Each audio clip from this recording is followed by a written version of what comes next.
So I've been gone for a couple weeks. You have. You guys have been busy. You wanna catch us up on what's gone on since the retaining wall? Well, simplest version, I don't know if you've seen the movie Holes, but I have. It's a bunch of that without the gold. A lot of digging. A lot of digging. It's a process though, right? You can't just start digging. You have to like do grading and soiling, like compaction. So after we finished the retaining wall, we cleaned it up, gave it time to cure. That was over a month ago now. After that, we started grading and leveling your lot.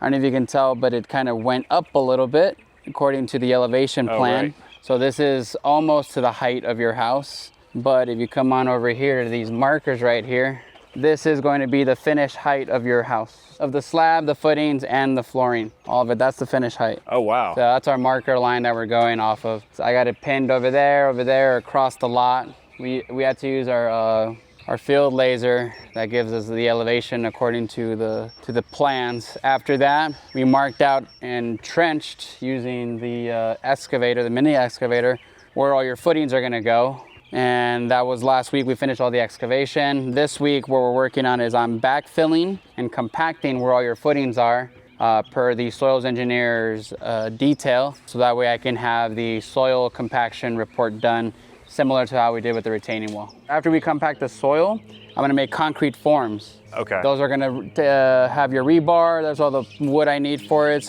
We saved some of the one we did for this. And I'm gonna bring it up to there. And then this is gonna be underneath your house. So the concrete forms will literally outline like the whole perimeter of the property. Exactly, every load-bearing wall gets a footing. I see. Yeah. How wide are these footings, by the way? They're 2 feet. About 2 feet wide? Yep. Who decides those dimensions? Is that Your like the architect? The engineers. The engineer. Yeah. And then if you come over here, this is why I needed to do the retaining wall first, because part of the retaining wall is underneath one of your footings. This is a footing. Right. This is why I had to get the retaining wall done first. Like the garage is going to be covering part of this, right? Yeah, exactly. The garage will be reinforced with the retaining wall portion. Like it's gonna have a piece of it, but this is the corner of your garage. So this is why I need the retaining wall done first, including over there's a portion of it in your, I think that's gonna be the bedroom area. Will there be any room to walk between the retaining wall and the garage? About this much. Just enough. That way we got the maximum size of your lot allowance left and right. How long did it take you to excavate all this? It took us about 3 days to excavate it. Okay. Yeah. It was like a solid day of like marking everything. It was a whole week of grading, leveling, and compacting, because we had to compact all of this still. We drove the vibrating compactor up and down your lot like 20, 30 times between each leveling, because we had to come up to a certain height per your elevation plan. And every time we added and subtracted dirt, I had to compact it back and forth. 20 to 30 times. Yeah. I'm just making sure everything's compacted nice and tight. Last thing I want is loose soil moving anywhere. The engineer for the county, I went and I spoke to him and I asked him about the footings and stuff like that. He wanted us to compact all the soil 5 feet in each direction from these footings. Oh, wow. So if I had to bring over here, instead of marking them out and trying to do just this area, we did the whole lot. I see. I would have saved 2 days, 3 days maybe, but it wouldn't have made me feel comfortable. Right. I'd rather have everything nice and compact. Makes sense. Yeah. Just uniform as well. Exactly. What's going to become of the rest of these dirt piles? Does that get filled in somewhere? Right now, we're using some of it to fill back in the footings, because we have to have them 24 inches deep, but I went 36 inches deep right now because the soil engineer wants us to use some of the native soil to fill back in to bring it up to the 24 inches. But the soil that we lay down right now, we're gonna go over with the jumping compactor to compact it down to like 90-something% compaction rate.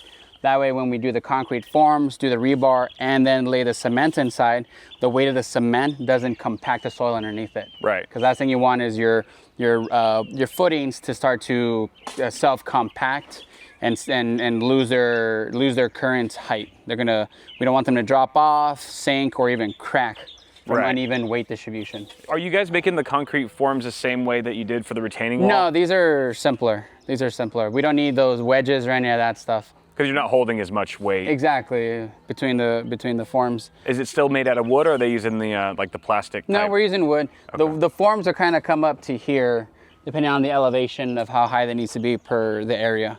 But we're gonna do, the next step is after we compact it, is I have to get the soils engineer out here to test the humidity and the compaction of the soil. Okay. And once we get that report, I'll have it ready to present it to the inspector, so I can start laying down the rebar and everything like that. Can you explain what do you mean by like the humidity of the soil? If the soil's too dry, that means it won't be able to it technically wasn't compacted right. Here, if I try to squeeze this as hard as I can, it won't compact. Gotcha. But I take some of the soil over here that's got a little bit of water, and I compact, it keeps its form. I see. So if the soil moisture isn't at the right level, it's uncompactable. Makes sense. Compared to this one. That's key, is moisture level and compaction rate for the inspector's report. Yeah.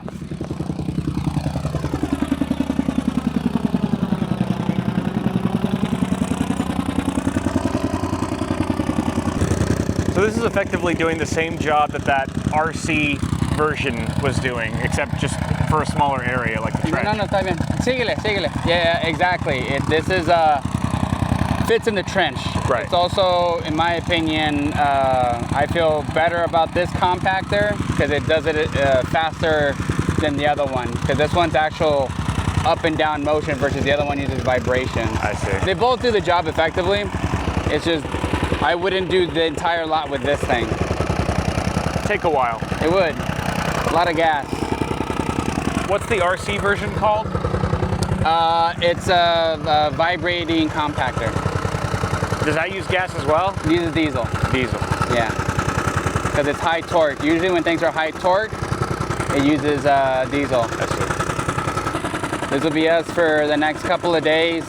I'm hoping to have the soil inspector here on Friday or Saturday, so that way he can take his samples and readings, which I have some video from the first time they did it over there. I don't know if I shared it with you.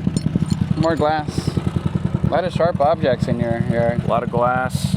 You even found a part of a vintage bottle from, what, 1978? Super thick. Yeah, the glass back in the day. That's quality back in the day. Yeah, they don't make them like that anymore. No. And it's even like what? It's even embossed with the date, right? 70. Yeah, so this was bottled on the 21st week of 1978. That's pretty cool. Because that's what I like to collect. One of my things is I have a beer bottle collection from that I found in people's houses and inside the walls. We can't drink on the job anymore, but it's my favorite thing to collect. I have like vintage beer bottles. And the future generations are just gonna find like water bottles from us. And no, it's gonna be depending on who you hire. I've heard a lot of people, the workers will piss in bottles and hide them in the walls. I've heard that a lot. We don't do that. That's why I get the porta potty. You guys better not be hiding any piss bottles in my walls. No. I don't want to have some like kind of fucked up Amityville horror piss ghost in my house. There's going to be no room in the walls to hide any piss bottles because we're going to insulate every wall that you have. With piss. So I will be going to Taiwan. I actually leave for Taiwan tomorrow. I'll be gone for a week or two. What am I going to miss? So you're going to miss the concrete forms, the rebar. And I'm hoping by the time you get back, that's when we pour the concrete. Okay, so all the testing and inspections go swiftly. So I might be able to catch the tail end of the... You might be able to catch it. If not, I'll take some good video. There was a small correction from the last update video that we did where we thought that we had to have solar panels, but apparently we just have to be solar ready, right? Yeah, so that was the part that confused us, but after we went back to the county and one of the comments that was actually super helpful in the video said that you are exempt. We just have to leave it solar ready. Yeah. So that was nice, thanks to the comments. Shout out to that commenter. Yeah. Appreciate y'all.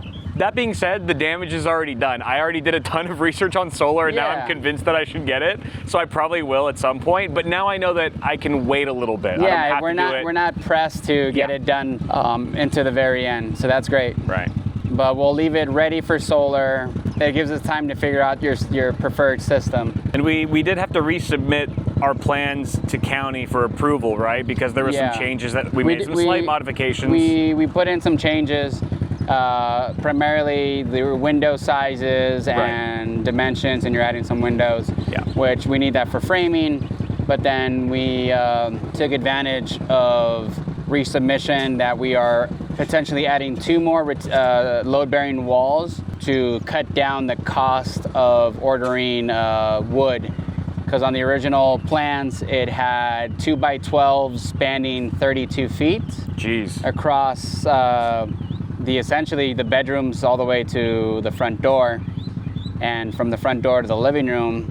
And the material cost for that was astonishingly high because of the price of everything right now. So by adding 2 more retaining walls, we cut the cost of our wood down by a lot, because instead of being required to have 2x12s by 32s, we are potentially going to be allowed to use 2x8s by 16s. And you said that 32s are just really scarce. They're kind of hard to come by. No one really keeps them in stock. Right. They were all special order. Right. And it's not worth the extra expense at the moment. If we were on a time crunch and you had to be in here by a certain date, and that would cause a bit of a delay, then we would, by making the change, we wouldn't have made the change. But we have a few weeks of opportunity to change. So we're not adding any walls, to be clear. We're just changing the structural property of some of the existing walls. Correct. We took 2 internal non-load bearing walls and turned them into load bearing walls. And in that process, all we have to do is, underneath where those 2 walls are, is we need to add a footing, which over here,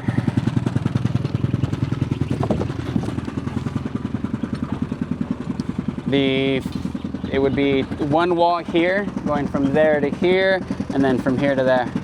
Adding these 2 walls, making them load bearing, is going to save us a crap ton of money.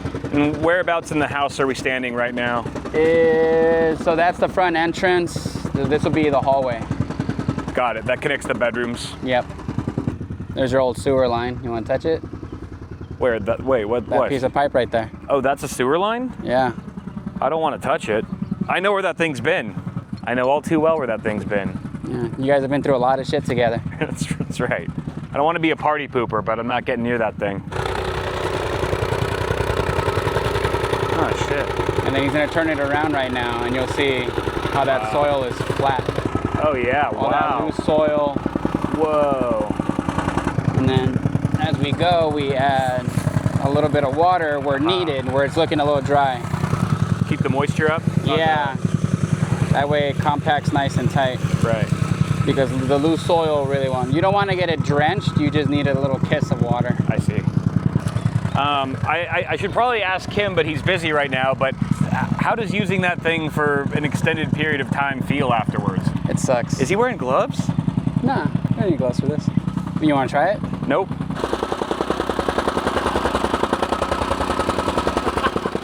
Crazy. Yeah, I do. Okay, now you push it. Oh, no, I push it. Oh, wow. That's a good workout. All right, before I break something, here you go. Back to you. That was quite an experience. That's a lot bumpier than I thought. Ugh. I already feel like a little shaken up by it. Yeah, right? Gets you right in the forearm. Wow, you're a legend. I don't know how you're doing this. Yeah, we do this. It's easy. It's easy. He's flexing on me right now. It's a good forearm workout, ain't it? It really is. Yeah, 8 hours a day for the next couple of days. That's insane. We're making good progress. I can see that. Oh shit, I just realized that wall's totally wrecked. Yeah. What happened there? I don't know. I'm sure it's my fault. The guy that was moving the soil when we were grading, we piled it all over there. Yeah. Because we needed this area clear to compact. And I'm pretty sure as he was pushing it, the soil, so we'll take care of it. Yeah, I'm not tripping. This looks like the Kool-Aid man paid me a visit. Yeah. I was hoping you would have noticed that. I almost missed the 10-foot crack. My first fuck up of the project. Yo.